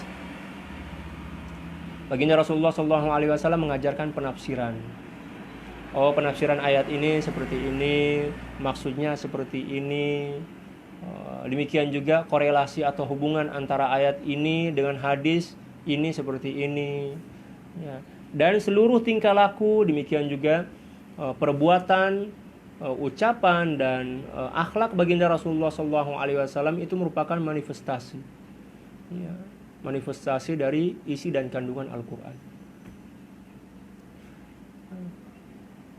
Siti Aisyah pernah ditanya oleh para sahabat, kaifa kana Rasulullah SAW, macam mana atau bagaimana kepribadian baginda Rasulullah SAW? Siti Aisyah menjawab, oh, kalau kalian ingin mengetahui kepribadian baginda Rasulullah SAW, nggak perlu tanya saya lah, ya, baca saja Al-Quran, karena seluruh tingkah laku, sifat dan sikap, budi pekerti yang ada pada diri baginda Rasulullah SAW itu merupakan cerminan dari kemuliaan Al-Quran. Kana khuluquhul Quran, kata Siti Aisyah. Ya, akhlak beliau adalah serupa dengan apa yang telah dicontohkan, yang dijelaskan dalam Al-Quran. Ya, istilahnya Al-Quran berjalan lah istilah kita. Kalau kita ya malah berbeda kan. Ada di antara kita yang hafal Quran tapi akhlaknya malah lebih parah dibandingkan orang yang gak hafal Quran. Allahu Akbar. A'udzubillah. Wa yu'allimukum ma lam takunu ta'lamun, dan akan mengajarkan kepada kalian sesuatu yang belum kalian ketahui. Ya. Baginda Rasulullah SAW mengajarkan tentang bercocok tanam kepada para sahabat, tentang teori bercocok tanam yang belum pernah dilakukan dan belum pernah dipraktekkan sebelum baginda Rasulullah SAW. Demikian juga beliau mengajarkan tentang keseimbangan pemakanan kalau dalam bahasa Melayu. Maksudnya pola makan yang sehat lah istilah kita. Istilah kita pola makan yang sehat. Ya. Kalau dalam bahasa Melayu itu apa? Pengaturan pemakanan kalau nggak salah. Maksudnya pengaturan gizi lah seperti itu. Jadi baginda Rasulullah SAW mengajarkan tentang teori-teori kedokteran kesehatan, keseimbangan. Contoh misalnya, beliau apabila makan makanan yang mempunyai unsur yang panas, pastilah beliau akan mencampur atau memadukan dengan makanan yang mempunyai unsur yang sejuk atau dingin. Misalnya, beliau makan korma. Korma itu kan mempunyai zat, mempunyai kandungan panas gitu kan. Ya. Setelah makan korma, beliau makan mentimun, makan korma, makan timun, makan korma, makan timun. Tujuannya apa? Agar terciptalah keseimbangan dan keserasian antara unsur panas dan unsur sejuk. Kalau istilah bahasa istilah Cina ya kalau nggak salah, kekuatan yang dan yin ya kalau nggak salah itu. Ya, energi panas dan sejuk. Nah, dalam Islam ada juga istilah itu, disatukan oleh baginda Rasulullah SAW dalam rupa makanan, sehingga beliau sehat, senantiasa sehat batang tubuh beliau. Umur beliau sampai 63 tahun itu semangat dan kelincahan beliau, kesigapan beliau ya tidak ada bedanya dengan ya ketika beliau berumur 30 tahun, berumur 25 tahun. Tetap cergas kalau dalam bahasa Melayu. Kalau istilah kita tetap tetap lincah lah, lincah. tetap energik. Lah kalau kita sekarang gimana? Umur 30 tahun, 35 tahun sudah encok-encok, urut, ya, penyakit gula lah, penyakit apalagi, apalah penyakit-penyakit yang sekarang banyak itu. Alah, umur 30-an tapi sakit-sakitan. Ya, jangan salahkan makanan, yang salah kita yang nggak pintar mengatur pemakanan kita atur. Ya, senaman yang cukup, ya, demikian juga ya kalau dalam bahasa Indonesia olahraga yang cukup, keluar keringat itu obat, ya, berpeluh itu obat, sehat, dan banyak-banyak bergerak. Nah kalau sekarang ini lihat, duduknya kerjanya di dalam office, dalam kantor, ya, guna AC, maksudnya aircon, ya, menggunakan aircon. Lepas itu pula di atas kereta duduk guna aircon, makan kat kedai ada aircon, duduk kat dalam, tak ada peluh yang keluar, gerakan pun kurang. Umur 30 tahun sudah ada. Ya, ramai di antara kita yang obesitas dalam bahasa Indonesia, obesity. Umur 25 tahun, tapi tubuh dia Masya Allah besarnya. Saya teringat masa saya mengajar dulu Kak Kelang lah. Pelajar-pelajar saya ini keturunan Pakistan Melayu. Masya Allah. Ya, tapi saya tak perlu sebut nama lah kan. Umur 11 tahun, timbangan lebih 100 kg. Allah, jalan tuh macam robot. Duk, luar biasa. Sebab apa? Pemakanan tak tersusun. Ya. Pergantian cikgu lah, pergantian guru misal. Saja dia keluar daripada kelas, cikgu nak minta izin boleh, dia keluar. Ingatkan keluar nak pergi tandas ke atau nak apalah kan. Ternyata dia pergi suatu tempat, ya, agak tertutup lah. Sembunyi-sembunyi ya, masukin tangan ke dalam gitu. Ya. Kirain ngambil apa? Ternyata ngambil makanan, sambil makan tengok. Ya.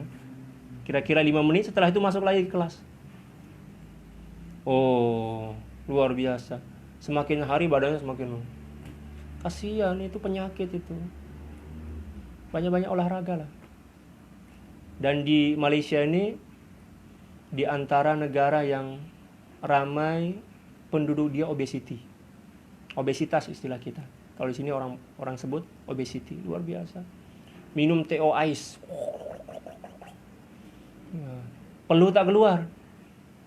Ya. Badan semakin besar, ujung-ujungnya apa? Diabetes. Ya. Jagalah pemakanan kita. Tetap, ya, berpeluh, keringat, exercise, olahraga, senaman, itu kena buat. Ya. Jangan setakat sebelum kita menikah aja, sebab nak tampil sado lah macam itu kan. Tengok macam orang sado. Lepas menikah badan semakin ya, sama ada lelaki dan perempuan kena jaga. Sebab batang tubuh kita ini nikmat yang cukup mulia daripada Allah, sangat mulia daripada Allah. Kita kena jaga, wajib kita jaga kesehatan kita. Ya, banyak-banyak minum air kosong, air putih lah istilah kita. Di sini air kosong. Dia orang sebut air kosong. Banyak senaman. Sekejap aja, dalam 20 menit cukup lah. Janji dia berterusan tiap-tiap hari kan, senaman. Peluh, keluarkan peluh, minum air putih atau air kosong yang cukup. Demikian juga jangan terlalu stres. Banyak masalah, salah, tukang minta duit, ini anak minta duit. Ya, rehatkan pikiran kita. Setelah rehat barulah kita selesaikan satu demi satu. Itulah yang diajarkan oleh baginda Rasulullah SAW.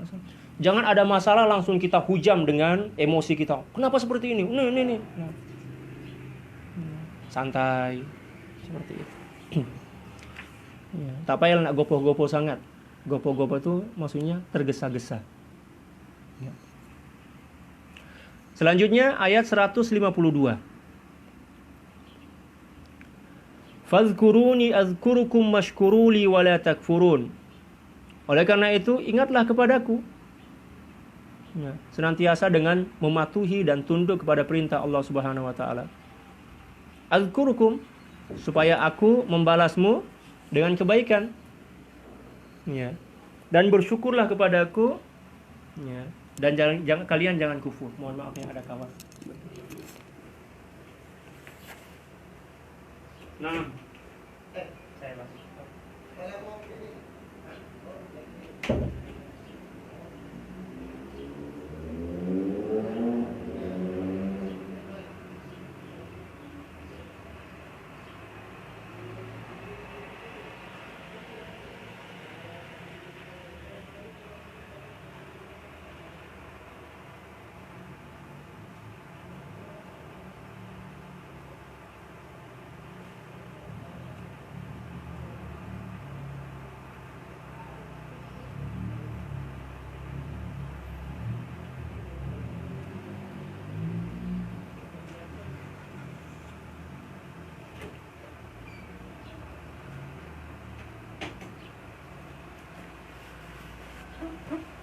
Allah. Sorry ya, ada sahabat ya, Dr. Mukhlis mengajak saya pergi jamuan raya. Wah, dah. Oke. Fadhkuruni adzkurukum washkuruli wala takfurun.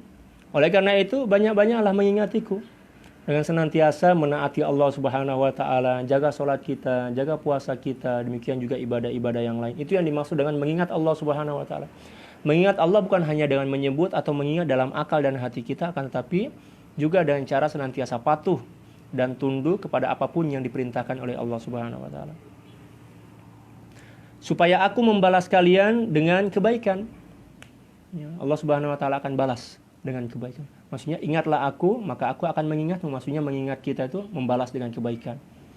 Pahala, ya, kesehatan, solusi dalam hidup. Banyak-banyak berzikir kepada Allah agar kita mendapatkan solusi yang terbaik.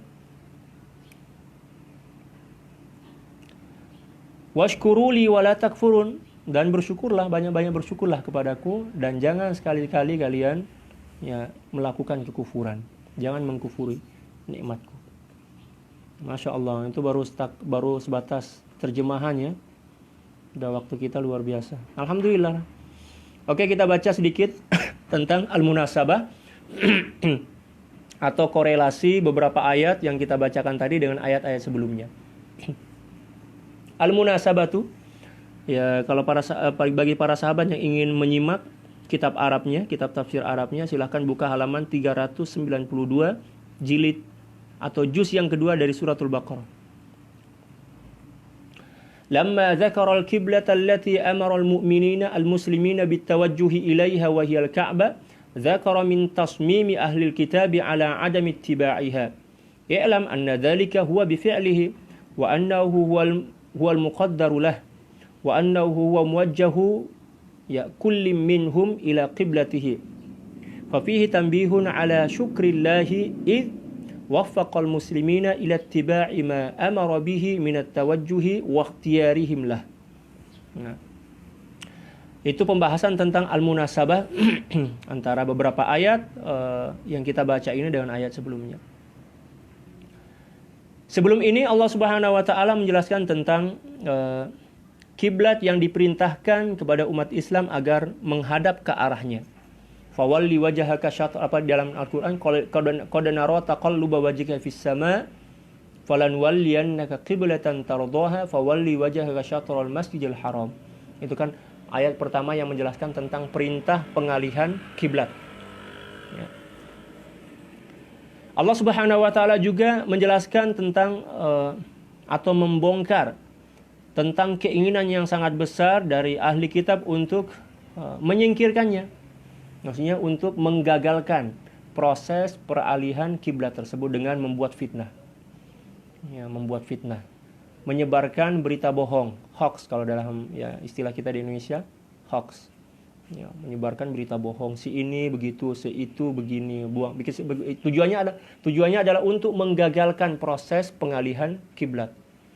Tapi mereka nggak tahu, nggak sadar bahwa yang mengalihkan kiblat itu bukan kita, tetapi atas keinginan Allah Subhanahu wa taala melalui baginda Rasulullah dan para sahabat. Dan keinginan Allah Subhanahu wa taala dan kepada baginda Rasulullah dan para sahabat untuk mengalihkan kiblat tidak akan pernah mampu untuk digagalkan oleh siapapun. Walaupun seluruh makhluk berhimpun, berkumpul untuk menggagalkan misi Allah Subhanahu wa taala, enggak bisa. Ya. Oleh karena itu yakinlah. Ya, dalam setiap perjuangan, kita yakin apa yang kita perjuangkan adalah kebenaran. Dengan cara yang baik, yakinlah pasti, mestilah akan berjaya. Ya, jangan ragu walaupun sedikit. Cabaran-cabaran yang ada itu, anggap aja sebagai bumbu-bumbu lah. Bumbu-bumbu perjuangan. Jangan terlalu, inilah. Karena kalau kita terlalu fokus kepada masalah, bukan berarti kita mengabaikan masalah. Jangan terlalu fokus, maksudnya, jangan terlalu membebani pikiran kita. Ya, biasa-biasa aja. Tetap usaha, tetapi jangan terlalu tergesa-gesa dan juga jangan terlalu merasa terhimpit dan tertekan oleh masalah itu. Nanti kasihan, ya, rambut kita ubanan-ubanan, masih muda tapi ubanan, ya, masih muda sudah bongkok.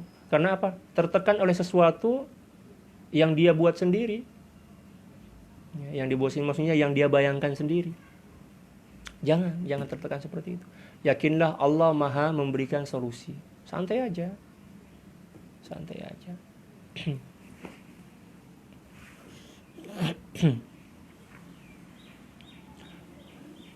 Lalu Allah Subhanahu wa taala menyusulinya. Allah Subhanahu wa taala memaklumkan bahwa semua perkara tersebut adalah dari ketentuan Allah Subhanahu wa taala. Nah, di sini Allah Subhanahu wa taala memberikan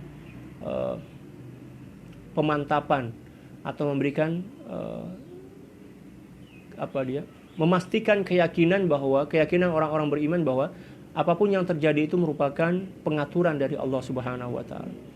Merupakan ketentuan dari Allah Subhanahu wa taala melalui baginda Rasulullah SAW.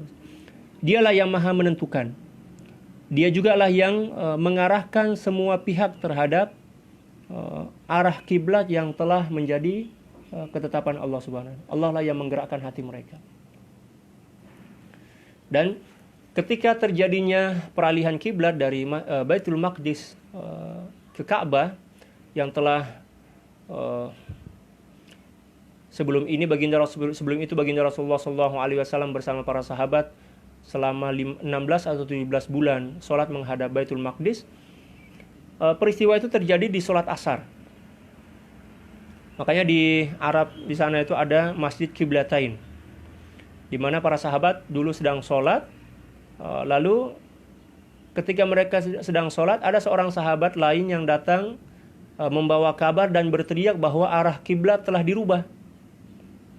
Nah, itu sangat unik itu. Makanya diabadikan oleh para sahabat, diabadikan oleh kaum muslimin dengan membangun masjid tempat para sahabat dulu sholat, yang diistilahkan dengan masjid ya Qiblatain, masjid dua kiblat. Karena di tempat itulah dulu para sahabat melalui proses peralihan kiblat ketika sedang sholat asar. Mereka sedang sholat asar. Rakaatnya belum habis, tiba-tiba saja ada seorang sahabat yang datang tergesa-gesa menyampaikan kabar, informasi bahwa kiblat atau ayat tentang pengalihan kiblat telah diturunkan dan diterima oleh baginda Rasulullah SAW. Maka seketika itu juga para sahabat itu tanpa ragu ya, mengalihkan ya, arah mereka dari Baitul Maqdis ke Ka'batul Musyarrafah. Ya. Siapa yang menggerakkannya? Ya Allah. Allah yang menggerakkan hati mereka. Dan itu juga merupakan ujian bagi orang-orang munafik. Nah, pada saat itulah orang-orang munafik yang ada di sekitar baginda Rasulullah SAW semuanya pada nongol. Semuanya nongol, kelihatan lah. Yang komplain-komplain itu berarti orang munafik itu. Karena dia tidak setuju dengan perintah Allah Subhanahu wa taala, itu tandanya orang munafik. Mereka sholat bersama kaum muslimin pada saat itu, akan tetapi tujuannya untuk mencari-cari kelemahan, mencari-cari kekurangan, demikian juga mencari kesempatan dan juga mencari habuan dunia lah, harta ghanimah, harta rampasan, demikian juga yang lainnya. Tapi melalui ayat ini Allah Subhanahu wa taala membongkar kedok mereka. Maka yang munafik ya semuanya nongol, demikian juga orang-orang kafir semakin shock lah, semakin menggila seperti itu. Ya, subhanallah.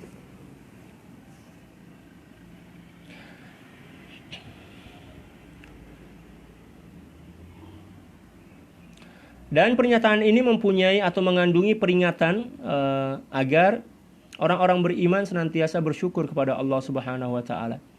Ini karena Allah Subhanahu wa taala telah memberikan restu kepada orang-orang yang beriman untuk mengikuti atau menghadap kiblat ya, sesuai dengan apa yang diperintahkan oleh Allah Subhanahu wa taala kepada mereka, dan itu merupakan anugerah. Allah memerintahkan kita itu anugerah sebenarnya. Ya. Allah perintah kita untuk sholat itu anugerah. Ya. Karena ketika Allah Subhanahu wa taala mengarahkan firman-Nya kepada kita, yang mana kita ini adalah makhluk yang tidak berharga, makhluk yang tidak mempunyai nilai sama sekali, lalu Allah Subhanahu wa taala mengarahkan firman, ya, firman Allah yang mulia terkait dengan suatu ibadah, itu berarti itu bermakna kita sedang dimuliakan oleh Allah Subhanahu wa taala. Perintah untuk melakukan ibadah baru sebatas perintah saja itu sudah merupakan kemuliaan yang agung.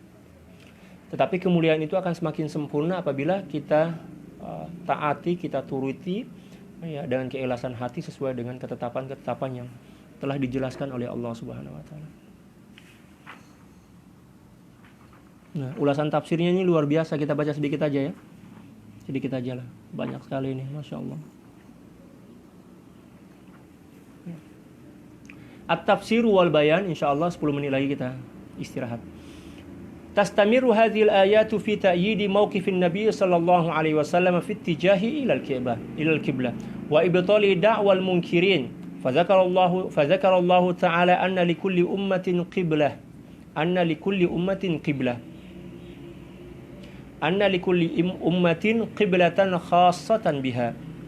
فَلِلْيَهُودِ قِبْلَةٌ وَلِلنَّصَارَى قِبْلَةٌ وَلِلْمُسْلِمِينَ قِبْلَةٌ وَلَيْسَ لِكُلِّ الْأُمَمِ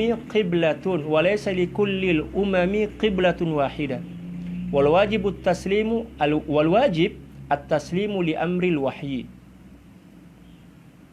وَلَيْسَتِ الْقِبْلَةُ أَسَاسَ الدِّينِ وَإِنَّمَا الْمُهِمُّ التَّسَابُقُ إِلَى فِعْلِ الْخَيْرَاتِ وَاللَّهُ يُجَازِي كُلَّ عَامِلٍ بِمَا عَمِلَ والأمكنة في ميزان الله واحدة فلا تجادلوا في تحويل القبلة ولا تعترضوا عليه وقبلة المسلمين واحدة في مختلف أنحاء الأرض في البر والبحر والجو ولا فائدة من محاجات المشركين في القبلة بل اخشوا الله ولا تعصوا له أمرا فأينما تكونوا يأتي بكم الله جميعا يوم القيامة فيحاسبكم على أعمالكم والله على كل شيء قدير. Ayat-ayat di atas memberikan dukungan, demikian juga senantiasa memberikan dukungan dan sokongan pendirian baginda Rasulullah SAW untuk menghadap Ka'bah ketika sholat, dan juga menafikan atau membatalkan sangkaan-sangkaan para penentang, orang-orang yang tidak setuju dengan pengalihan kiblat tersebut. Allah Subhanahu wa taala menyebutkan bahwa bagi setiap umat mereka mempunyai kiblat yang khusus sebagai tempat mereka menghadap ketika melakukan sholat. Jadi masing-masing umat itu mempunyai kiblat. Bagi umat Islam juga mempunyai satu kiblat, ya. Dan ini bukanlah bermakna demikian juga orang Nasrani, orang Yahudi, kaum muslimin masing-masing mempunyai kiblat. Akan tetapi ini bukan bermakna bahwa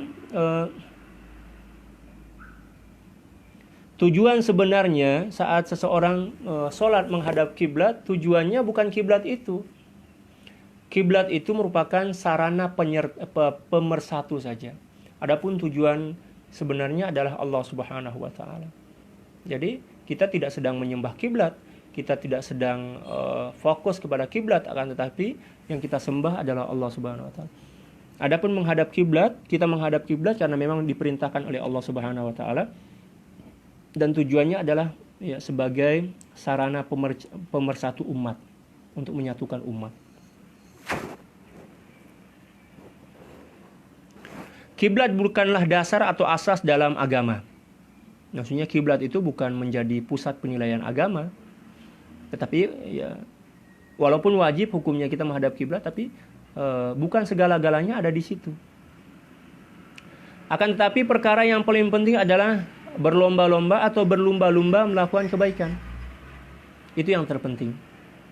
Allah Subhanahu wa taala juga lah yang memberikan balasan kepada setiap manusia berdasarkan amal mereka masing-masing.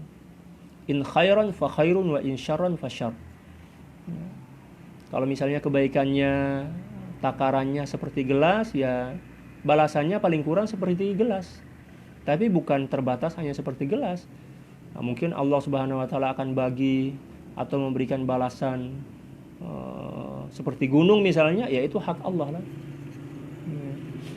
Tugas kita hanya melakukan perintah dan menjaga hati agar pelaksanaan ibadah tersebut kita laksanakan dengan hati yang ikhlas. Oleh karena itu, kita tidak perlu melakukan perdebatan yang sia-sia,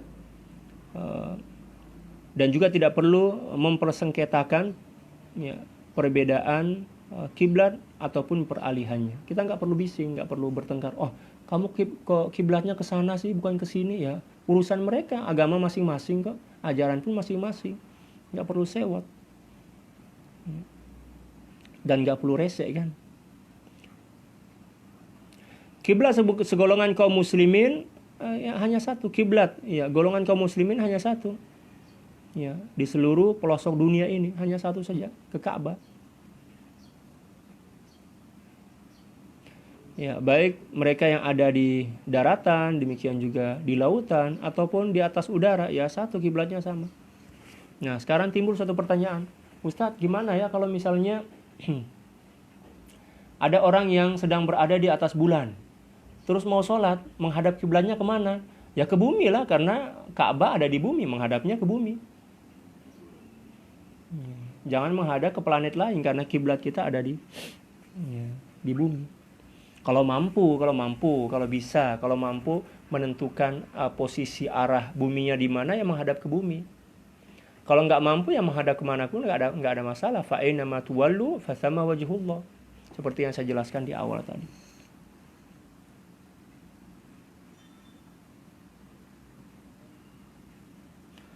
Dan kata beliau,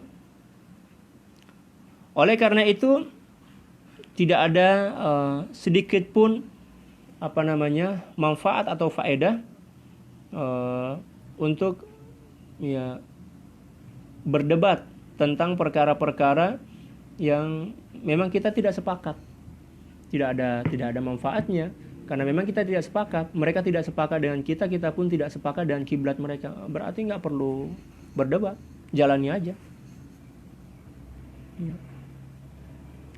Sesungguhnya di mana saja kalian berada, maka Allah Subhanahu wa taala tetap akan menghimpun dan mengumpulkan kalian di hari kemudian.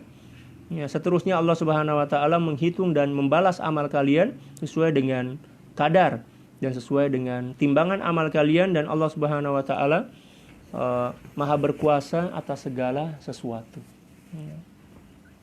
Para sahabat sekalian, itulah penjelasan ringkas tentang beberapa ayat terkait dengan perselisihan tentang perubahan arah kiblat yang terjadi antara kaum muslimin dengan orang-orang Yahudi, Nasrani, orang-orang munafik, demikian juga kaum musyrikin.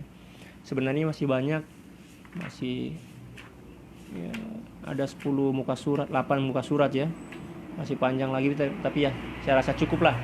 Karena memang tajuk atau judul kajian kita kan tafsir ringkas kan, tafsir ringkas. Walaupun sebenarnya masih panjang, masih banyak yang perlu kita perbincangkan. Di sini diantaranya ada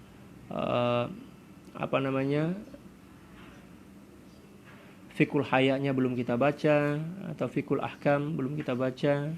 Demikian juga beberapa poin yang terkait dengan pembahasan tentang cara bersyukur kepada Allah Subhanahu wa taala. Demikian juga sejarah ringkas apa yang terjadi ketika terjadinya peralihan kiblat di zaman baginda Rasulullah. Akan tapi insyaallah dengan apa yang saya kongsikan dan kita sampaikan tadi, insyaallah saya cukuplah untuk menambah pemahaman kita tentang beberapa ayat terkait dengan pengalihan kiblat tadi. Semoga Allah Subhanahu wa taala senantiasa memberikan hidayah dan taufik kepada kita untuk melaksanakan tugas-tugas penghambaan kita dengan ikhlas dan kerelaan hati di dunia ini, dan semoga Allah Subhanahu wa taala mengakhirkan kehidupan kita dengan husnul khotimah, membawa iman ya, menuju ke dunia akhirat, mendapatkan husnul khotimah, mendapatkan syafaat baginda Rasulullah sallallahu alaihi wasallam, demikian juga masuk surga bighairi hisab bersama baginda Rasulullah sallallahu alaihi wasallam zahiran wa batinan. Demikian juga moga Allah Subhanahu wa taala menyertakan ibu dan ayah kita, adik-beradik kita, istri dan anak-anak kita, demikian juga kaum muslimin dan muslimat, para sahabat kita, jiran-jiran kita ya, dalam menyertai baginda Rasulullah sallallahu alaihi wasallam di akhirat nanti. Allahumma amin. Ala hadin niyah wa ala kulli niyatin salihah bisiril Fatihah.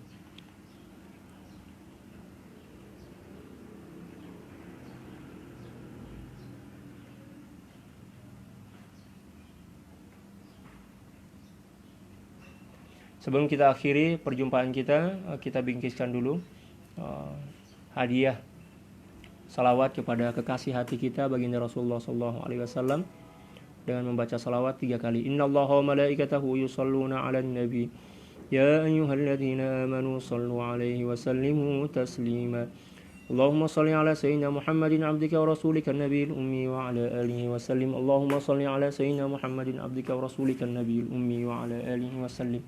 Allahumma salli ala sayyidina Muhammadin 'abdika wa rasulika an-nabiyil ummi wa 'ala alihi wa sallim 'adada ma wasi'ahu 'ilmullah. Sekian, wallahul muwaffiq wal hadi ila sabilir rasyad, wal afu minkum. Assalamu alaikum warahmatullahi taala wabarakatuh.